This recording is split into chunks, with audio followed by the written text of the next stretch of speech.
For 9 years, Christopher believed his pension had simply stopped when Mary died. Only it hadn't. He walked into the merged bank branch to sort out a minor account discrepancy. The young teller's frown told him it was anything but minor. Mr. Reeves, are you aware of a second account under your name receiving monthly deposits of $3,200? That's impossible. My pension stopped years ago. I've been living on Social Security. It's been active since June 2016. The deposits are from the Union Pension Fund. Every month. She turned the monitor so he could see the statement. 9 years of deposits he'd never touched. 2016. The year Mary was in the hospital. The year everything fell apart. Who opened this? How did they redirect my payments? I'm sorry, sir. The records show a power of attorney authorized the opening. I can request the documents, but you'll need the branch manager's approval. He would get the records. Whoever did this would learn that a quiet widower could burn with a cold, patient fire. Olivia printed the statement. June 2nd, 2016. The opening date sat there like a lie waiting to be unpacked. June 2016. Mary was admitted to the ICU that month. I signed the power of attorney papers. But for who? You said a power of attorney was used? Who signed the authorization to open this account? The records show it was notarized in your name. I can't disclose the signer without a branch manager. I can put in a request. He folded the paper and walked out. The sunlight outside felt too bright, too indifferent to the betrayal taking root. At home, he lowered himself into his armchair. The photograph of Mary on the mantel watched him with the same gentle eyes he remembered. 9 years, Mary. 9 years someone's been cashing my checks while I clipped coupons and skipped meals. He spread the bank statement on the kitchen table alongside old hospital bills and Mary's death certificate. The dates aligned too perfectly. Whoever did this knew exactly when I was too broken to notice. He folded the statement into his pocket. There would be answers. He would tear through every polite lie until he found them. The silence in the house pressed down as he carried the old estate file to the kitchen table. The folder was thick with documents he'd avoided since the funeral. He thumbed through insurance forms and vehicle titles until he found the power of attorney. The notary seal was still crisp. The date read June 4th, 2016. Brandon had brought the notary to the hospital that morning. He said it was urgent. The memory played like a corrupted film reel.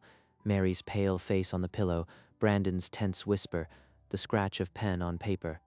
Dad, I know this is hard, but if you don't sign, the bank could freeze everything. I can handle the finances. Just trust me.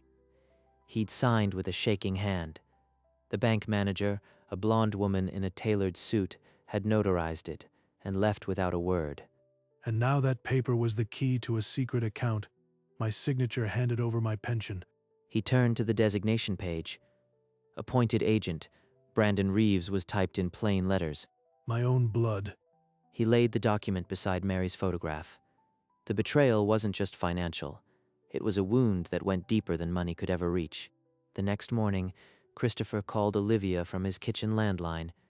He asked for the complete account opening packet, no more partial answers. I understand, Mr. Reeves. I'll process the request today. It may take a few days to pull the archived records, but I'll call you as soon as they arrive. Days passed with a slow, grinding wait. He barely slept, staring at the ceiling while the truth formed in the dark.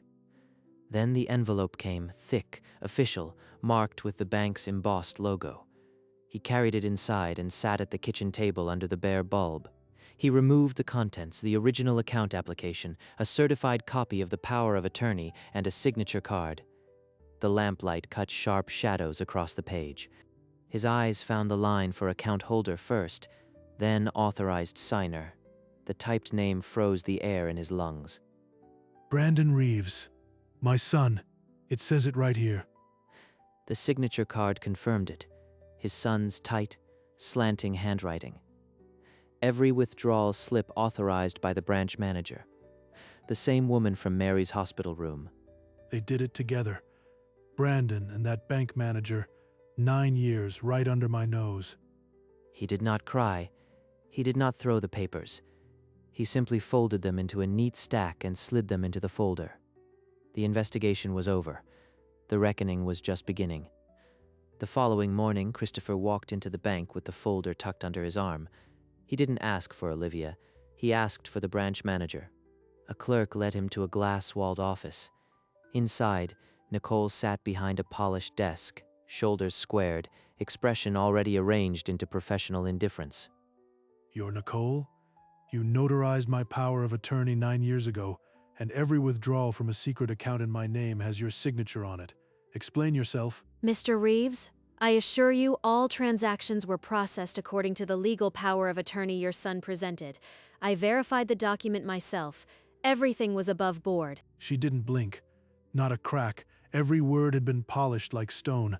If it was routine, why did you personally authorize every single withdrawal? Not a teller, not a supervisor, always you. Branch protocol. High balance accounts require managerial oversight. Your son always provided proper identification. I have nothing to hide. She opened a drawer and produced a folder of withdrawal slips. Each one bore her looping signature, the amounts staggering, thousands withdrawn month after month. Christopher took the copies without another word. He walked out of the glass office, past the tellers, into the morning light. The folder in his hands felt heavier than before. She's lying, but she's protected. To break this, I need more than signatures.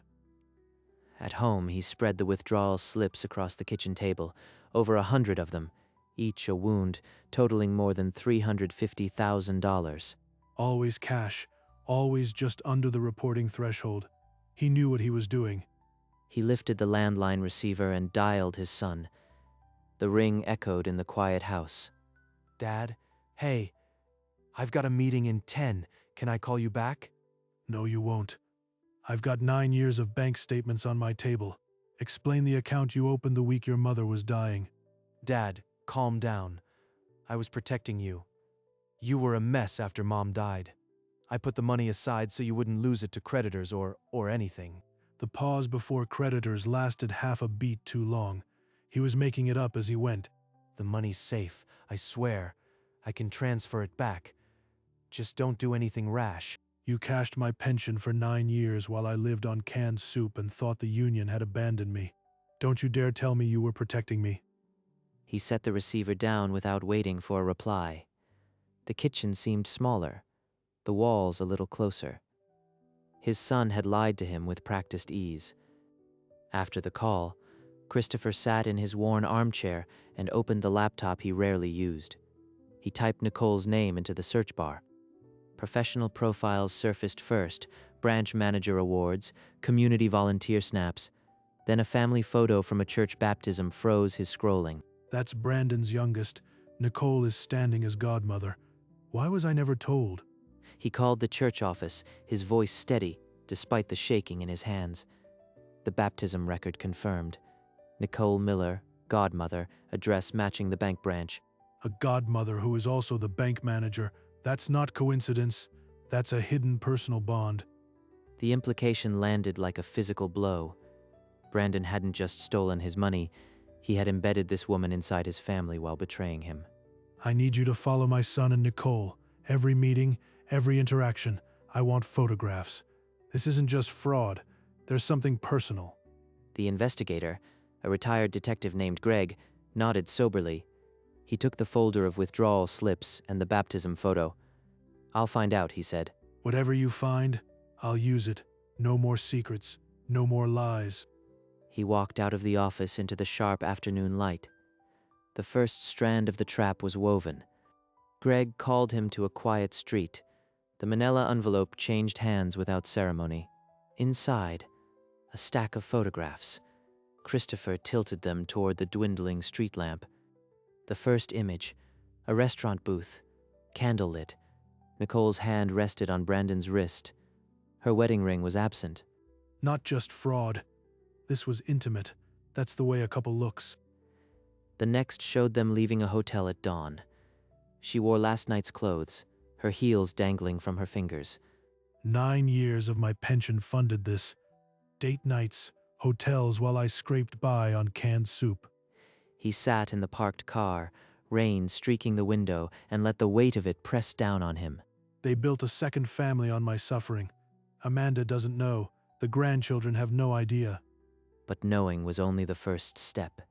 He needed a trap that would expose them both without warning. I'll call it a family meeting, but the guest of honor will be the truth. He called Brandon and told him to come over. No explanations. When the knock came, the doorknob turned with the hesitation of a man who senses a trap. He led Brandon to the kitchen table where the manila envelope sat. 2 photos inside, face down. He turned over the restaurant photo. Brandon's color drained. Dad, where did you get that? It's not. Not what? Not you and Nicole?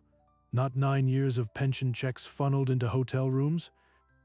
Brandon's shoulders shook. The confession came in fragments. The initial loan, the affair, the habit neither could stop. I'm sorry. I was going to pay it back. Please, Dad. You're dead to me. Leave your key on the table. Don't come back. Brandon drove to the office. In the dark conference room, he sat alone, head in hands, finally understanding what he had lost. Christopher slid the photos back into the folder. 2 more names needed to hear this story, Amanda and Nicole, and he would ensure they heard it together. He needed one final piece, a recording of Nicole's voice approving a transaction, casual and unguarded. He called the bank from a burner phone, posing as an account holder requesting a withdrawal. The call was patched to Nicole without hesitation. Yes, Mr. Reeves. I'll authorize it immediately. Same as always. Same as always. She's done this 100 times without a second thought. He saved the recording and visited the bank's compliance officer the next day. In a sterile office, he laid out the irregularity. The officer reviewed the pattern and provided a notarized affidavit confirming the account showed systemic abuse that slipped past internal audit. The officer's words were stark. This should never have happened. The signatures alone are evidence of complicity. Her voice, her signature, the bank's own admission. There's no way out now. He placed the recording, the affidavit, the photographs, and the 9-year transaction log into a single thick folder. Christopher ran his thumb along the folder's edge. The trap was armed, immaculate, ironclad. All that remained was to light the fuse. He sat at his kitchen table and wrote 3 letters on heavy cream stationery, each word chosen to bait the right recipient. To Brandon, he promised a final settlement. To Amanda, a bequest for the grandchildren. To Nicole, a document requiring her notary seal. He sealed them with wax and drove to the post office himself. No digital trail. The conference room he'd rented sat empty. Chairs arranged, blinds drawn tight. Standing at the head of the table, he rehearsed the sequence. Amanda first, then the evidence, then the consequences. They'll walk in expecting an inheritance. They'll leave with nothing. 3 return confirmations arrived within hours. Greed, duty, arrogance, each had their own key. He practiced until every word felt like a blade. No anger would spill unplanned. No more waiting. Tomorrow, the truth will sit at my table. He placed the thick folder in the center of the table, then went home to sleep without dreaming. The next morning, Christopher arrived early to the conference room. He adjusted the blinds to let in a single blade of sharp light. Dad? You said this was about the will, but a lawyer isn't here. Is everything okay? Brandon came next, his tie loosened, eyes scanning the room as if expecting an ambush. She's here. Amanda doesn't know. He wouldn't do it like this. Nicole swept in last, heels clicking, briefcase in hand. She didn't nod at anyone. I hope this won't take long. I have a branch to run. Christopher waited until they all settled, the folder heavy under his fingertips. He didn't sit. Before we begin, you should know there is no will. A wave of confusion rippled across the table. Amanda's smile vanished. Brandon's throat bobbed. Nicole's eyes narrowed. What I have instead is a 9-year account of theft, adultery, and conspiracy, and all 3 of you will listen. Christopher turned to Amanda, his voice dropping to a register she had never heard from him before. Amanda, I'm sorry you have to learn this way. Look at this photograph. Her eyes fixed on the image. Brandon's face, Nicole's hand on his wrist, the godmother of her youngest child. No. Not her. Not him. This is a lie. He placed the 9-year transaction history beside the photo. Bright yellow highlighted every month since Mary died. He said he was working late, all those nights. Her hands began to shake, the photograph slipping from her fingers to the floor. Brandon? How could you? With her? Nicole did not move. Her face was stone, but her knuckles whitened on the table's edge. Amanda's knees gave way, and she sank into her chair, tears falling silent and fast. Without mercy, Christopher faced Nicole.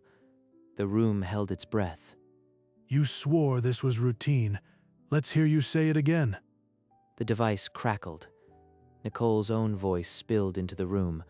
I'll authorize it immediately. Same as always.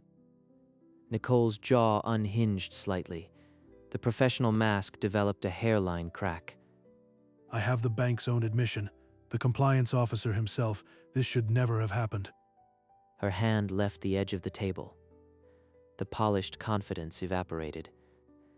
She tried to assemble a defense, but the syllables died in her throat. Her career was forfeit. Nicole dropped back into her chair as if the bones had been pulled from her spine. Amanda looked up, her tears still wet, but now her gaze held something else, the terrible understanding of who this woman truly was. The silence that followed was absolute. Nicole did not try to leave. She simply sat, a woman whose power had vanished. Christopher's eyes left Nicole's slumped form and found his son. Brandon couldn't meet them. You are removed from any inheritance, any entitlement.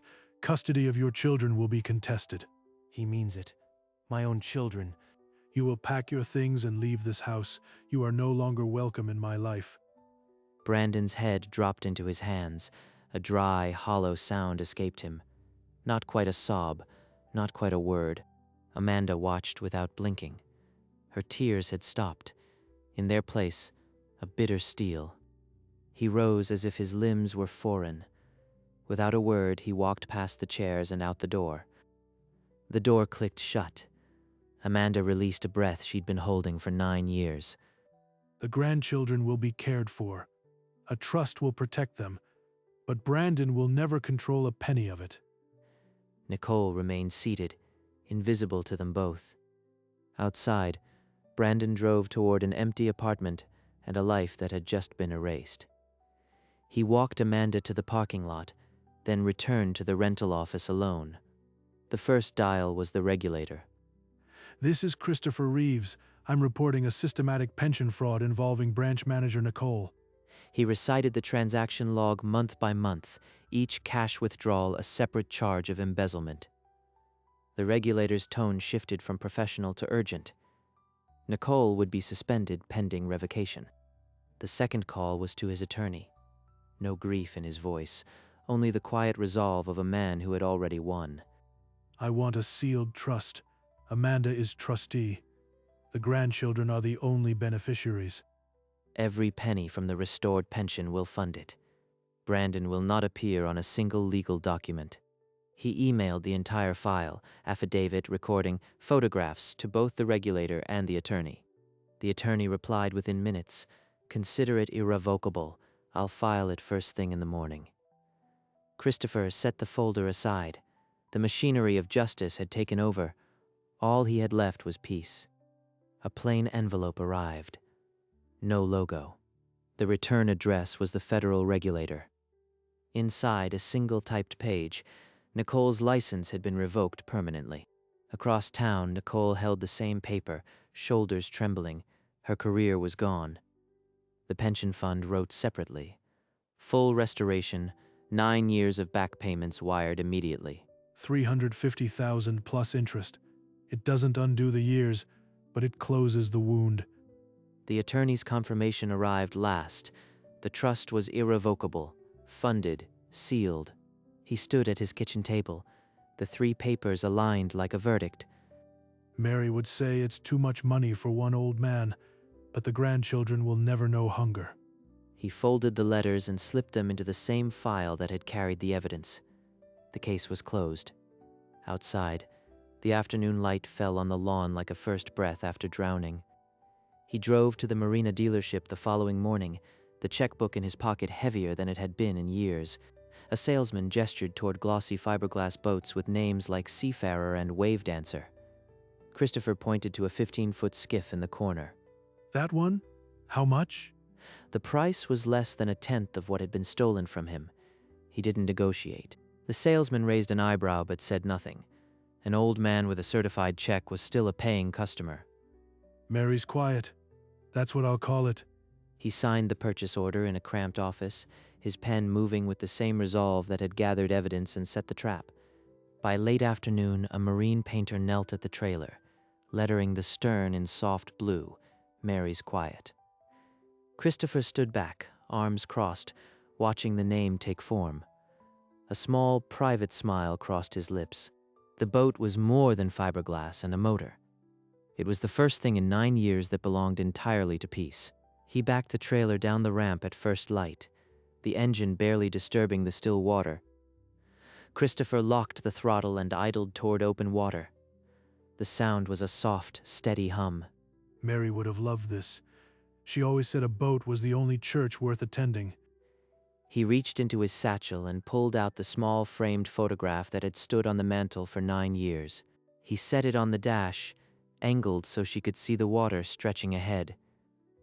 The sun broke over the tree line, turning the water into hammered copper. He poured coffee from a thermos, the steam rising into the quiet air. No one called, no one came. The world had reduced itself to this boat, the water, and her name on the stern. He rested his hand on the gunwale and let the drift take him. He said her name aloud for the first time in years without it cracking. Across town, in a one-room apartment that smelled of new paint and old regret, Brandon sat on the edge of a bare mattress. The divorce decree lay open on the floor. Amanda had full custody. He hadn't contested it. Lost everything. My children, my wife, my father. For what? The custody arrangement allowed him supervised visits twice a month. Supervised. Like I'm a danger to my own kids. He stared at the bare walls. No photos. Nothing of the life he'd burned down. Outside the grimy window, the city moved on without him. Dad said I was dead to him. Maybe he was right. He didn't cry. Crying required someone to care. He lay back on the mattress and closed his eyes. The silence was absolute. He stayed out on the water until the sun began to dissolve on the edge of the tree line, leaving the sky a deep, bruised rose. The small photograph of Mary on the dash, her smile preserved behind glass, seemed to watch the changing colors with him, a silent companion through each evening. I'll be back tomorrow, Mary. Same time, same place. I'll bring the grandchildren on Sunday. They'll love the water. He turned the key, and the outboard rumbled to life with a steady, reassuring tone that echoed across the empty marina. The bow swung gently east, and the boat cut a clean, dark path through the indigo water. Behind him, the letters on the stern caught the last fiery light, the name almost glowing as if lit from within. Mary's quiet trailed his wake like a quiet vow he had finally kept, after all these years. He did not look back toward the shore. The open water ahead was all the direction he needed, all the answer he required. The boat grew smaller against the blazing horizon, a single silhouette on an endless canvas of orange and gold. And it was enough. More than enough. The next morning, he drove to the cemetery before the dew had dried on the grass, a small piece of driftwood in his hand. He knelt at Mary's headstone and placed the smooth wood beside her name, next to a fresh bloom left by Amanda. I got the boat, Mary. I named it after you. Amanda brings the children on Sunday. They're safe. He didn't linger. The words were enough. He rose and looked out over the quiet hills. That afternoon, the boat rocked gently at the marina, its name catching the light like a quiet promise fulfilled. Christopher sat on the aft bench, a fishing line trailing in the water, no urgency to reel anything in. This is what she'd want. Not revenge. Just this. He let the line drift and closed his eyes, the sun warm on his face. Out on the water, there was no need for words. only the lapping of small waves against the hull, and the quiet that Mary had always loved.